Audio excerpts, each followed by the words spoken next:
The Federal Reserve System, to most people, seems like it is an agency of the federal government. That's what I thought it was when I first started to research this topic. But it turns out that it's nothing of the kind. The Federal Reserve is a hybrid organization. It's a partnership between the federal government and the private banks. When you look at it deeper than that, its essence is neither as a government agency or a private company.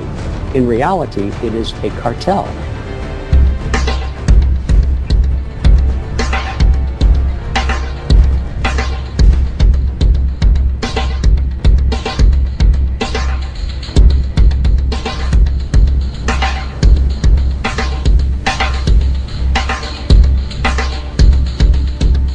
In 1775, the American Revolutionary War began as the American colonies sought to detach from England and its oppressive monarchy.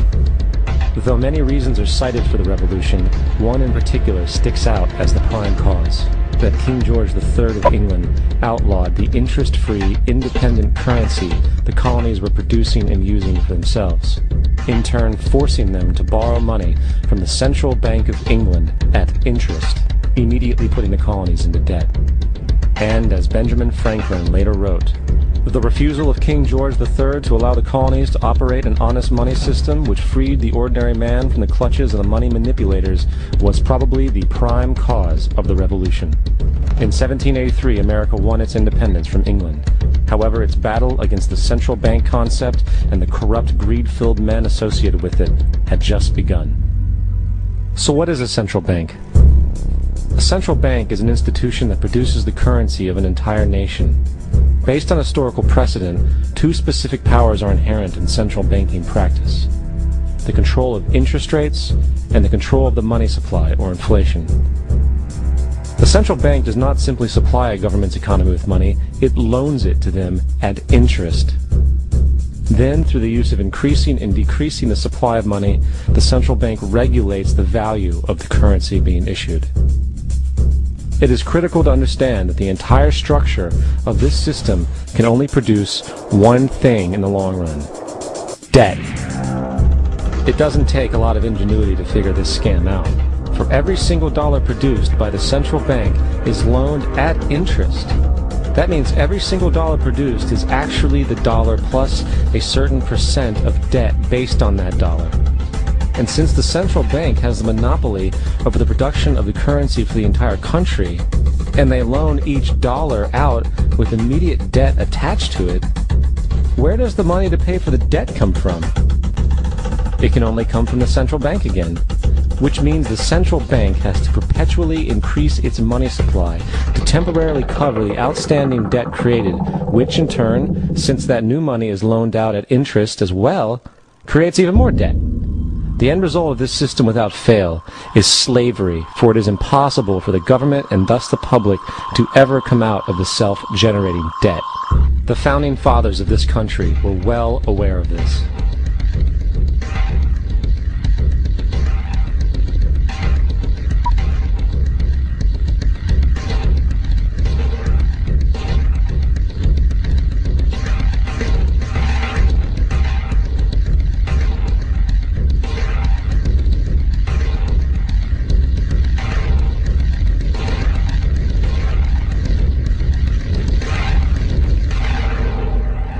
By the early 20th century, the U.S. had already implemented and removed a few central banking systems, which were swindled into place by ruthless banking interests. At this time, the dominant families in the banking and business world were the Rockefellers, the Morgans, the Warburgs, the Rothschilds. And in the early 1900s, they sought to push once again legislation to create another central bank.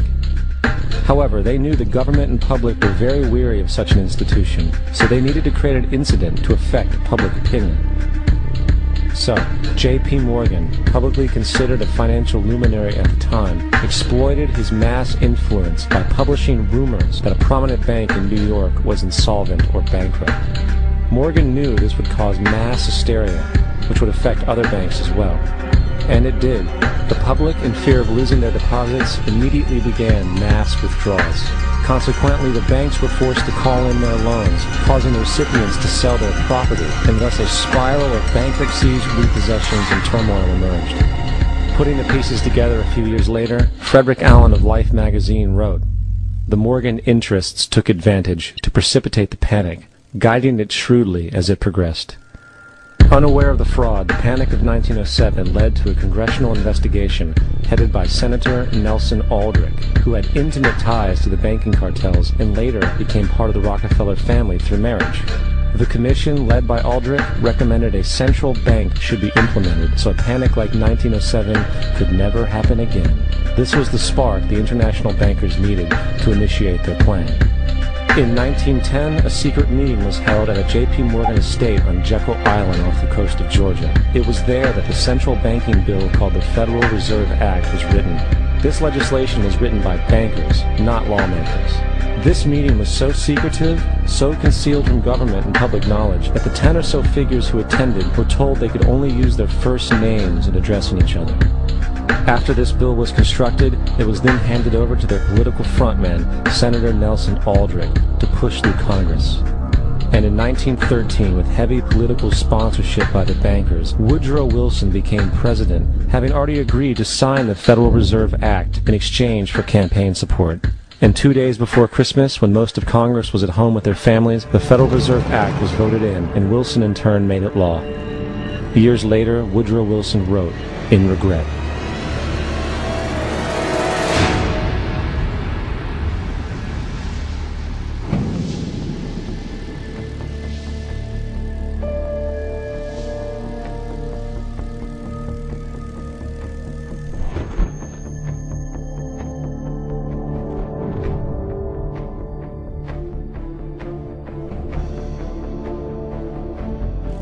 Congressman Louis McFadden also expressed the truth after the passage of the bill.